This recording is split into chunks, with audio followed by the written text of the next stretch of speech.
Sanibonani, ngiyathemba ukuthi niyaphila kuningi nje kumele sikhulume ngakho because this episode, it was too heated guys. Guys, singaqala kuphi nje kodwa okokuqala nje uMseleku akafuni ukuzwa lutho. Kuduma nje unumber 5 ekhanda. Nalabantu ke bakaduma bazele nje ukuzobona unumber 5. Now it's clear sonke sesiyazi. Manje bayabona ukuthi lamakhosikazi achitha nje isikhathi nje belokho ephikisana noMseleku engabe wona ebona lo muntu abaze ngaye. I love it for uMacele ukuthi athule in this moment alalele ukuthi amakhosikazi akhala ngani because last time umamkhulu wathi abaphume endabeni zakhe nobabakhe. And then ke when it comes to indaba kaSamkeyo ukuthi akakwazi ungena egcekeni, shuthi guys uyintombi ngempela because the way she's dressed akakhombisa ukuthi useyingoduso, akakhombisa ukuthi umakoti because akashuqulile futhi. And-ke abasajabulela abantu abamkhaphile uSamkeyo bayasho nje ukuthi sekusele kancane ukuthi ugeli wethu angene kaMseleku. It's a pity nje ukuthi abakwazanga ukungena beboneke nje egcekeni ukuthi kunjani. And then-ke mase ebuza kugeli ukuthi how long is this gonna go on for? Hayibo geli, hayibo kumele atshele nje ukuthi akayehlise nje ukuphapha kancane ngoba hayibo oqala nje usayintombi. Angeke lokho ebuza leyo mbuzo leyo. Kodwa angimblame because into emenza ukuthi abuze kanje futhi ukuthi uyazi ukuthi uyintandokazi right now liyavutha uthando. And uyazi ukuthi she has the right amount of power to pressure uMseleku ukuthi amenzele izinto lezi ayifunayo. But ugeli uyakhohlwa ukuthi uthandana nendoda eshadile. So izinto ngeke zenzeke ngale speed yena asifunayo. Kumele nje yena ayifundise ukuzibamba from asking such nonsense. Ngoba yena nje herself, she should be exercising the highest level of patience nje. Alinde indoda kube yona imtshelayo ukuthi hayike sebevumile, hayike abakathandi ukubona, hayike sekwenza ukuthi ngoba manje akazi ukuthi ubhekene nani uMseleku emzini wakhe nje. Ngiyaqala nje mina ukubona umuntu ojahe ukuyongena emlilweni. That's why I think ukuthi she doesn't understand what she's getting herself into ngalendlela aphuthuma ngayo. And then uMseleku masethi mawukhuluma nami uzokhuluma isintu. Guys, wazoyiphoxa ingane yabantu. Kuthiwa nje girl inciphisa nje kancane isilungu inciphisa nje. Kodwa naye wayethi uyenzani ngempela ethatha nje 2000 bakithi. Ngoba nje ugeli nje akayikhohliwe nje eyilo girl wesingisi. But guess Samke, you need to just tone it down kancane.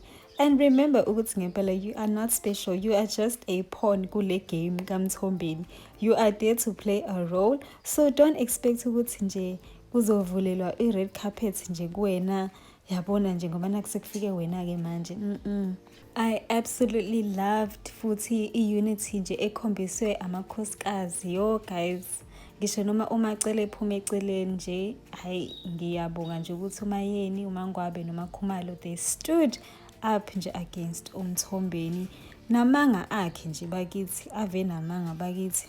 Angisazi ke manje ukuthi ikephi inkinga uma uMakhumalo ethi abantu bafikele kwaMacele abahlale khona kwaMacele. Kuyafana nje cause even if bebekhona bonke oMacele, uMakhumalo, uMayeni, still umuntu bekumele abamkele abantu was gonna be uMacele. Behlale khona futhi kwaMacele because uyena ekugcineni oyivumile indaba kaNumber 5, uyena futhi otsheliwe wonke ama-details about lo mcimbi lo. So it doesn't make sense for uMacele noMseleku to say ukuthi even though they were welcomed by uMacele, ama-guest bezogcina eye kule mizi yamanye amakhosikazi, which is not true. It was Macele's responsibility to accommodate the guests every way possible. When it comes to indaba ye-voice note, my opinion on that is ukuthi shuthi khona vele abantu emndenini abebezama ukubaxabanisa nje, to make it known ukuthi okay khona izinto eningazazi that we know, thina sazi ukuthi kuthiwa umcimbi kaNumber 5, nina nazokunye. Yabo mhlambe befuna ukuthi amakhosikazi adinwe bese eduba engizi emcimbini bese ke uMseleku ya-exposeka ukuthi njengoba engena nje uNumber 5 sekukhona abahambile or abangavumelani nenquma ayithathayo uMseleku. So I think it's good ukuthi all the wives were there. Siyabonga ukuthi they stood up for themselves even in front of ama-visitors because ave edelela ama-visitors azi ukuthi are entitled to mhlawumbe respect or are entitled nje to the space that you guys occupy. Uqinisile-ke uMselu uma ethi uMayeni wamtshela wathi akayifuni nokuyizwa indaba kaNumber 5, kodwa manje sekuyena phambili othintekayo. She must let uMakhumalo kube uyena who takes the lead on this one. In my opinion, I feel like she should just take the backseat njengaye uma ngabe umbone yakhuluma kodwa akhulumi nje kuze kube ngathi uyena futhi oyilida yale opposition. Let uMakhumalo kube uyena okhulumayo, because in my opinion she has a leg to stand on. uMakhumalo akazasho ukuthi akayifuni indaba kaNumber 5.